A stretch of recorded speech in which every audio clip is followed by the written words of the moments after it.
Hi guys, అందరూ ఎలా ఉన్నారు? ఈరోజు రెసిపీ వచ్చేసి పోహా, అదే అండి అటుకుల ఉప్మా.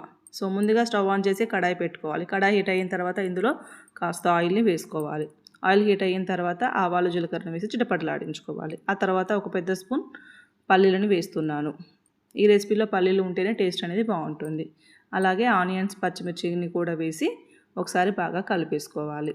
ఆ తర్వాత ఇందులో కాస్త పసుపు, అలాగే కాస్త అల్లం వెల్లుల్లి పేస్ట్ కూడా వేస్తున్నాను.